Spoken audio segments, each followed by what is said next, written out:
Hello everyone, फिर से एक बार बहुत बहुत स्वागत है आप सभी का आपके अपने YouTube channel soft study Akash Kumar पर। साथियों, आज मैं आपके लिए लेकर आया हूं क्लास 12 साइकोलॉजी का most VVI subjective question set first video. Friends, मैं आपको हर एक सेट में साइकोलॉजी के मोस्ट वीवीआई क्वेश्चंस का प्रैक्टिस कराने वाला हूं, जो कि आपके परीक्षा के लिए काफ़ी ज़्यादा इंपॉर्टेंट रहने वाला है। शुरू करेंगे अपने पहले क्वेश्चन से। फर्स्ट क्वेश्चन है हमारा, बुद्धि क्या है। वैसे तो मैंने आपको ऑलरेडी बुद्धि के बारे में अच्छे खासे कंसेप्ट दे रखे हैं, फिर भी मैं आपको एक बार क्विक रिवीजन करा देता हूं ताकि आप एग्जामिनेशन में अच्छा कर सको। शुरू व्हाट इज इंटेलिजेंस यहाँ पे कहता है, तो मैंने आपको सिंपल वर्ड में जनरल सा डिफिनेशन बता रखा है कि बुद्धि का मतलब होता है कि अपने परिवेश को समझने की एक तरह की कैपेसिटी होती है, अपने इन्वायरमेंट की समझने की एक तरह की कैपेसिटी होती है, या आप ये भी कह सकते हो कि विवेकपूर्ण चिंतन करना या जीवन की चुनौतियों का क्या करना, सामना करना। जितना भी संसाधन उपलब्ध रहे उसी संसाधन को प्रभावी ढंग से उसका उपयोग करना, उसी को हम लोग बुद्धि कहते हैं। मैंने सिंपल वर्ड में आपको समझा रखा है, यानी कि अपने परिवेश को समझने की क्षमता से, विवेकपूर्ण चिंतन करने से और जीवन की जितनी भी चुनौतियां आती है जीवन में उनको सामना करना। कैसे भाई? तो जितने आपको उपलब्ध संसाधन हैं उन्हीं संसाधनों को प्रभावी ढंग से उपयोग करके। तो समझिएगा, यहाँ पे डिफिनीशन हमारा कहता है कि बुद्धि जो है एक समूच या सार्वजनिक क्षमता है जिसके सहारे व्यक्ति उद्देश्यपूर्ण क्रिया करता है, विवेकशील चिंतन करता है तथा वातावरण के साथ प्रभावी ढंग से समायोजन करता है। यानी समायोजन करने का मतलब कि उसका प्रभावी ढंग से एक तरह से उपयोग करता है। ठीक है। और फ्रेंड्स, मैं उम्मीद करूंगा कि आपका ये क्लियर हो जाएगा बुद्धि क्या है, इंपॉर्टेंट रहेगा आपके एग्जामिनेशन के लिए। और बुद्धि से रिलेटेड बहुत सारे क्वेश्चंस आपके एग्जामिनेशन में पूछे जाते हैं, थोड़ा सा हम लोग डिस्कस कर लेते हैं। देखिए, जो अल्फ्रेड बिने थे आपके बुद्धि के विषय पर शोध कार्य करने वाले पहले मनोवैज्ञानिकों में से एक थे, और उन्होंने बुद्धि को डिफाइन किया था। उन्होंने कहा था बुद्धि के बारे में कि बुद्धि जो है वो अच्छा निर्णय लेने की योग्यता के रूप में उन्होंने क्या किया था, इसे परिभाषित किया था। फिर आप लोग एक और नाम सुनिएगा, वेस्लर, जिनका बनाया गया बुद्धि परीक्षण जो था वो बहुत व्यापक रूप से क्या किया जाता है, तो आज यूज किया जाता है, उपयोग किया जाता है। तो उन्होंने, वेस्लर ने बुद्धि को भी डिफाइन किया था। वेस्लर के अनुसार बुद्धि क्या होता है ये भी आप लोग ध्यान में रखिएगा।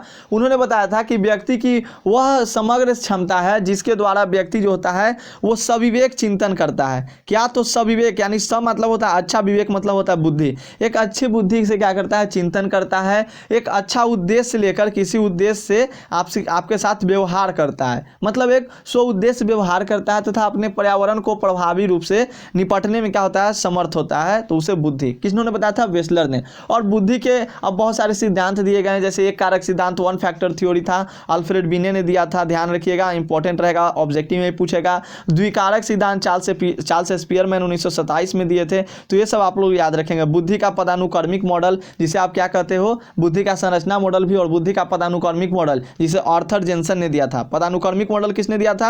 आर्थर जेनसन ने। तो याद रखिएगा, उन्होंने पदानुक्रमिक मॉडल में बताया भी था, उन्होंने कहा था कि योग्यताएं जो होती है वो दो स्तर में बटी, एक होता है लेवल 1 और एक होता है लेवल 2। तो इस तरह से आप लोग ध्यान में रखिएगा। और बात हम लोग कर ले कि बुद्धि का जो आपका संरचना मॉडल था, यानी कहते हैं स्ट्रक्चर ऑफ इंटेलेक्ट मॉडल, वो जेपी गिलफोर्ड ने बुद्धि का संरचना मॉडल दिया था। और उन्होंने बुद्धि को मतलब तीन भागों बौद्धिक विशेषताओं को तीन भागों में क्या किया था, वर्गीकृत किया था, सक्रियाएं, विषय वस्तु, उत्पाद। तो आप लोग याद रखिएगा, बहुबुद्धि का सिद्धांत हार्वर्ड गार्डनर ने दिया था, बुद्धि का त्रिचापीय सिद्धांत रॉबर्ट स्टर्नबर्ग ने दिया था, तो पास मॉडल, ये सब आप लोग याद रखेंगे, वेरी इंपॉर्टेंट रहेगा। ऐसे मैं आपको आज ऑब्जेक्टिव कराऊंगा रात को, तो उसमें आपको सारे कंसेप्ट मैं क्लियर कर दूंगा। चलिए सेकंड क्वेश्चन देखिए, कहता है कि भैया आप अनुरूपता से क्या समझते हैं, अनुरूपता से क्या समझते हैं। पहले देखिए, इसको समझने से पहले आपको अभिवृत्ति समझना होगा कि अभिवृत्ति क्या होता है, क्योंकि अभिवृत्ति जो टर्म्स है इस डिफिनीशन में आता ही आता है।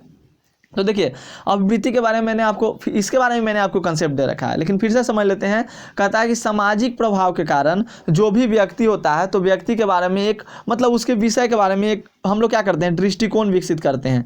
दृष्टिकोण, अब मान लीजिए शुरू कोई आदमी किसी को लव यू या कुछ भी कह देता है, तो वो क्या करता है, पहले सोचता है कि हाँ भैया कैसा आदमी है, क्या है, या अपने परिवार के बारे में सोचता है कि I am able for this या नॉट, मतलब ऐसा सोचता है। देन आफ्टर वो क्या करता है, उसको रिप्लाई देता है, जो भी अपना हो गया वो कहता है। तो यहाँ पे बात करती है कि अनुरूपता से आप क्या समझते हैं, what do you mean by conformity. तो ध्यान में रखिए, कहता है सामाजिक प्रभाव का एक प्रकार है जिसमें व्यक्ति वर्तमान सामाजिक मानकों का अनुपालन करते हुए अभिवृत्तियों में परिवर्तन, अपनी अभिवृत्तियों में क्या करता है, परिवर्तन कर लेता है। ध्यान देंगे आप लोग, मैंने यही आपको समझाने की कोशिश किया था एग्जाम्पल देकर। अब देखिए फोबिया, तो ये तो आप लोग बिल्कुल इससे भली भांति परिचित होंगे। जैसे जैसे एग्जाम आया था सब लोग स्टेटस लगाना शुरू कर दिए थे कि एग्जाम में फोबिया हो गया।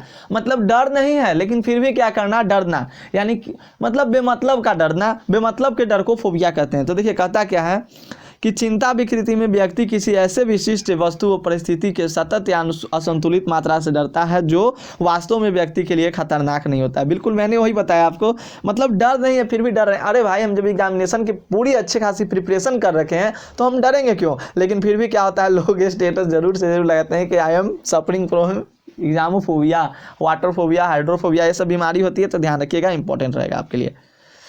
नेक्स्ट हमारा क्वेश्चन कहता है मनोवृत्ति क्या है। अब मनोवृत्ति एटीट्यूड क्या है। लड़कियां लोग तो देख रही होंगी तो वो पहले से ही समझ चुकी होंगी कि एटीट्यूड क्या होता है, बिल्कुल समझ चुकी होंगी एटीट्यूड के बारे में। तो ध्यान रखिएगा, हालांकि वो होता नहीं है एटीट्यूड का मतलब, आप लोग समझिए जो भी है, लेकिन यहाँ पर देखिए क्या कहता है, सिंपल सा वर्ड में मैं आपको समझा भी दूंगा। वातावरण के कुछ पहलुओं के प्रति व्यक्ति के भावों, विचारों एवं क्रिया करने की पूर्व प्रवृत्तियों को मनोवृत्ति कहा जाता है। बिल्कुल जो भी इन्वायरमेंट में है, इन्वायरमेंट में जितने भी भाव विचार हैं उनके प्रति एक मतलब अपनी क्रिया देना, एक मतलब प्रवृत्तियों के प्रति अपनी क्रिया देना मनोवृत्ति कहलाता है, एटीट्यूड कहलाता है। मैंने आपको बताया भी था एटीट्यूड के बारे में, पर्सनैलिटी के बारे में बताया था, बहुत अच्छे खासे कंसेप्ट भी आपको दे रखे हैं। अब बात कर ले हम लोग वायु प्रदूषण की। एक 2019 का क्वेश्चन देखिएगा, 2019 के क्वेश्चन बैंक में, तो क्वेश्चन पूछा था कि शुद्ध वायु, ऑप्शन दिए हुआ था 78% नाइट्रोजन, 21% ऑक्सीजन, कार्बन डाइऑक्साइड 0.03%, ऐसे करके कुछ था।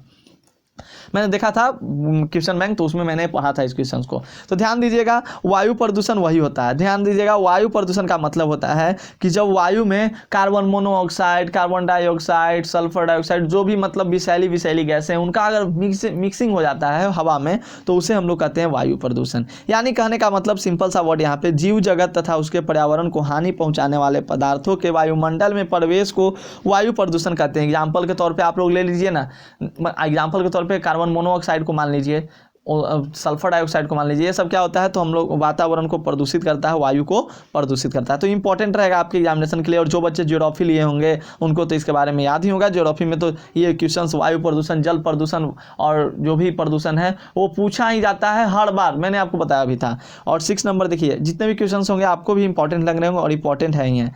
व्यक्तित्व के प्रकार ए एवं प्रकार बी में क्या अंतर है। अब मैंने अभी कुछ देर पहले आपको क्या बताया था, देखिए आर्थर जेनसन ने क्या हुआ था, बुद्धि का पदानुक्रमिक मॉडल प्रस्तुत किया था। कौन? तो आर्थर जेनसन ने। लेकिन यहाँ पे हम लोग बात कर लें कि व्यक्तित्व के प्रकार, तो एक आपके वैज्ञानिक थे, इनका नाम आप लोग याद ही रखेंगे, फ्रीडमैन का नाम आप लोग सुने होंगे।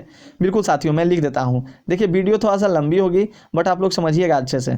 फ्रीडमैन के बारे में आप लोग सुने होंगे और रोजेनमैन के बारे में। तो फ्रीडमैन और रोजेनमैन जो थे, उन्होंने टाइप ए टाइप बी मतलब व्यक्तित्वों का क्या किया, वर्गीकरण किया। और टाइप ए में क्या बताए थे, टाइप ए में उनका कहना था कि जैसे माने जो लोग होते हैं ना, इसमें उनके अंदर उच्च स्तरीय अभिप्रेरणाएं होती है। जैसे वो सोचते हैं कि धैर्य की, उनमें धैर्य के क्या होते हैं, कमी होता है, समय की कमी का अनुभव करते हैं, उतावलापन होता है, कार्य करने के बोझ से हमेशा लदे रहते हैं कि हाँ ये काम कर लिए, वो करना है, सुबह में तो दाल भात बना लिए, अब रात को क्या बनाएंगे, रात को रोटी सब्जी बनाएंगे या कुछ बनाएंगे। तो ऐसा मतलब उनके साथ बिहेवियर होता रहता है कि सुबह का खाइए तो शाम के लिए सोचिए। मतलब एक तरह से आप सिंपल सा वर्ड में इस तरह से समझ सकते हो। तो धैर्य की कमी, समय की कमी का अनुभव करना, उतावलापन, कार्य के बोझ से हमेशा लदे रहना, ये सब अनुभव कर पाना किसके अंतर्गत आता है, टाइप ए में। आप सिंपल सा याद कर लीजिए, आप लिख सकते हो, इसका कोई जरूरत नहीं याद करने का, ठीक है। देखिए टाइप बी के बारे में मैं बता दूं, टाइप बी में क्या होता है कि इस प्रकार के लोगों में क्या होता है कि जो टाइप बी के होते हैं दोस्तों, इनमें टाइप ए के अगर हम लोग मुताबिक बात कर लें तो इनमें विशेषताओं का अभाव, मतलब विशेषताओं के अभाव के रूप में आप समझ सकते हो टाइप बी में। और टाइप ए में कुछ कुछ बात याद रखिएगा, जैसे इसमें जो होता है, लोग होते हैं ज़्यादा अति रक्तदान और कोरोनरी, ये एक हृदय रोग होता है, जैसे CHD आप कहते हो, CHD पढ़े होंगे ना आप लोग, कोरोनरी हार्ट डिजीज, बिल्कुल। तो इस प्रकार के लोग जो होते हैं CHD, उच्च रक्तदाब और उच्च कोलेस्ट्रॉल, धूम्रपान से क्या रहते हैं, इनका होने का संभावना, मतलब खतरा रहने का संभावना बहुत ज़्यादा रहता है।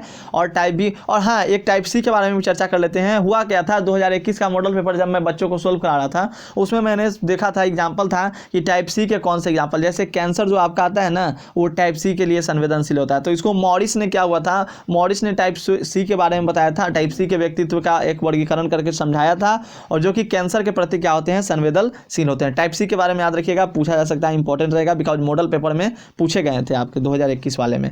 देखिए, तो टाइप ए और टाइप बी का आप लोग अब तक तो समझ ही चुके होंगे, लेकिन फिर से मैं बता दूं, टाइप ए का आशय ऐसे व्यक्तियों से जो हर काम तेज गति से करते हैं, सदैव कार्य के लिए तत्पर रहते हैं, काफ़ी प्रतियोगी होते हैं। बिल्कुल, क्या मतलब सोचते ही रहते हैं कि ये काम कर लिए तो वो करेंगे।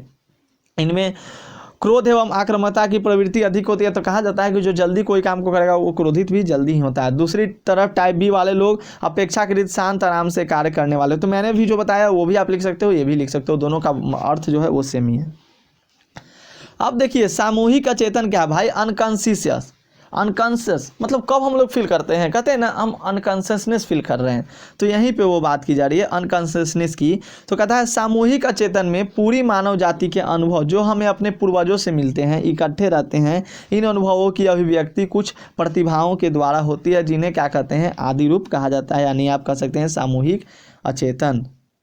सामूहिक अचेतन में, ठीक है, सामूहिक अचेतन में इस बात को आप समझिएगा और आदि रूप भी याद रखिएगा। नेक्स्ट हमारा कहता है यहाँ पे सामाजिक संज्ञान से आप क्या समझते हैं। अब देखिए, सोशल कॉग्निशन। सोशल कॉग्निशन साथियों, क्या आप लोग इसके बारे में बता सकते हो, सब सोशल कॉग्निशन के बारे में बता सकते हैं आप लोग। देखिए, तो थोड़ा सा आप लोग माइंड में रखिए, कहता क्या है कि वे सारी प्रक्रियाएं जी जिनके माध्यम से व्यक्ति सामाजिक सूचनाओं से अवगत होते हैं, उनकी व्याख्या करते हैं, उन्हें याद रखते हैं और बाद में उनका उपयोग करते हैं, वे अन्य लोगों तथा स्वयं को ठीक से समझने में सहायता करती है। सामाजिक संज्ञान, ठीक है, सामाजिक संज्ञान का मतलब समझिएगा, इंपॉर्टेंट है, ये सभी क्वेश्चन आएंगे ही आएंगे। मैंने अभी तक जितने भी क्वेश्चन गेस किए हैं वो सब आते हैं, तो थोड़ा आप लोग ध्यान रखिएगा। ऑब्जेक्टिव का क्लास तो हम लोग धमाकेदार परफॉर्मेंस करेंगे रात को, आज रात को धमाकेदार परफॉर्मेंस के साथ आपकी ऑब्जेक्टिव की क्लासेस कराऊंगा, और महाभारत भी चलेगा 10 बजे, आप लोग जुड़िएगा महाभारत वाली क्लासेस में, जिसमें आपको मैं सारे सब्जेक्टिव क्वेश्चन बिना आंसर के साथ डिस्कस करके समझा दूंगा, ताकि आप लोग एग्जामिनेशन में अच्छा कर पाओ। सृजनात्मकता क्या है, व्हाट इज क्रिएटिविटी। कहता है ना कि विचारों एवं वस्तुओं को उत्पन्न करने की योग्यता तथा समस्या के ऐसे समाधानों को प्रस्तुत करने की योग्यता जिसमें नयापन हो एवं उपयुक्त हो। सृजनात्मकता, क्रिएटिविटी क्या होता है, कैसे कहते हैं कि अरे ये लड़का, छोटे बच्चे को जब हम लोग देखते हैं खेलते हुए तो कहते हैं कि बड़ा क्रिएटिविटी माइंड है, बड़ा क्रिएटिव लग रहा है, देखने में बड़ा क्रिएटिव है, ऐसा लगता है। तो वही कहता है कि विचारों एवं वस्तुओं को उत्पन्न करने की योग्यता, मतलब एक तरह से उसके अंदर एक विचार अच्छा से उत्पन्न हो जाए, तो ये इसी तरह की कैपेसिटी को, समस्या का समाधान करने की कैपेसिटी को क्या कहते हैं हम लोग, नयापन हो, जिसे भी उपयुक्त हो उसको कहते हैं सृजनात्मकता, क्रिएटिविटी के नाम से जानते हैं, ठीक ना। देखिए, उम्मीद है कि आप लोग साइकोलॉजी में बहुत मस्त करने वाले हैं। देखिए 10 नंबर क्वेश्चन है, क्योंकि आपका कल ही एग्जाम है, 8 को एग्जाम है, तो थोड़ा ध्यान दीजिएगा, इंपॉर्टेंट रहेगा आपके लिए। कहता है कि अंतराव्यक्तिक संप्रेषण एवं अंतव्यक्तिक संप्रेषण में क्या अंतर है। दोस्तों देखिए, अंतरा का मतलब समझिएगा, अंतरा का मतलब होता है अपने आप से, ठीक ना, और अंतव्यक्ति का मतलब होता है कि मतलब अपने आप से नहीं, कम से कम 2 लोग, 2 से ज़्यादा लोग, ठीक ना, ये समझिएगा। और एक होता है सार्वजनिक संप्रेषण, ये भी आप लोग याद रखें। सबसे पहले संप्रेषण समझिए कि संप्रेषण होता क्या है, देन आफ्टर हम लोग अंतराव्यक्तिक संप्रेषण एवं अंतव्यक्तिक संप्रेषण के बारे में समझेंगे।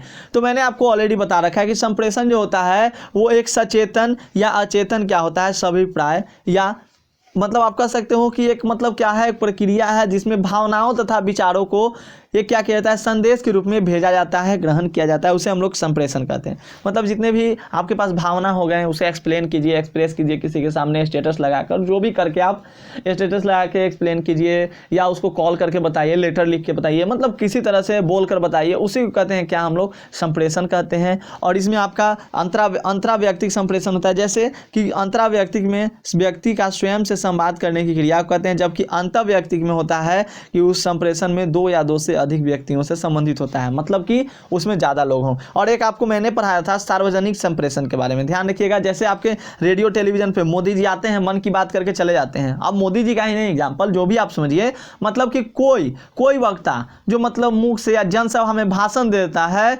अप्रत्यक्ष रूप से कहिए ना, मतलब जहाँ वो रेडियो में, टेलीविजन के माध्यम से कुछ भी बात कर ले, तो उसको कहते हैं क्या, सार्वजनिक संप्रेषण। तो दोस्तों उम्मीद करता हूँ कि आपके 10 क्वेश्चन जो थे वो अच्छे खासे कंसेप्ट के साथ आपको समझ में आए होंगे। और ये 10 क्वेश्चन आपके लिए काफ़ी ज़्यादा इंपॉर्टेंट रहेंगे। और मैं सेकेंड सेट में 10 क्वेश्चन तुरंत ही आप लोगों को मात्र कुछ घंटों के बाद, मात्र 1 घंटे के अंदर में सेकेंड वीडियो देने वाला हूं। तो आप लोग प्लीज़ वीडियो को मिस मत कीजिएगा, सभी वीडियोज़ को देखिएगा। और कुछ पुराने वीडियोज़ में हमारे चैनल पे हैं साइकोलॉजी से रिलेटेड, जो कि अच्छे खासे कंसेप्ट के साथ हैं, तो वो भी आपके लिए इंपॉर्टेंट है। तो प्लीज़ आप लोग उसे भी कर लीजिएगा। और मैं तो यहाँ पे कराऊंगा ही, ये तो केवल परीक्षा की तैयारी है, कल आपको देना है एग्जामिनेशन, तो आप अच्छा करेंगे बिल्कुल, ये मेरा आप लोगों के लिए शुभकामनाएं है। बस आप लोग सेट वीडियो को देखते जाइएगा, PDF इसका टेलीग्राम पे दे दूंगा। Take care all of you, मिलते हैं नेक्स्ट वीडियो में, तब तक के लिए धन्यवाद। और हाँ, अपने जितने भी आपके आसपास के जो बच्चे होंगे, जो अभी 11th में होंगे, मतलब 12th में जाने वाले हैं, उनको थोड़ा चैनल के बारे में बताइएगा, शेयर कर दीजिएगा प्लीज़, आपसे एक छोटी सी रिक्वेस्ट रहेगी। Take care all of you.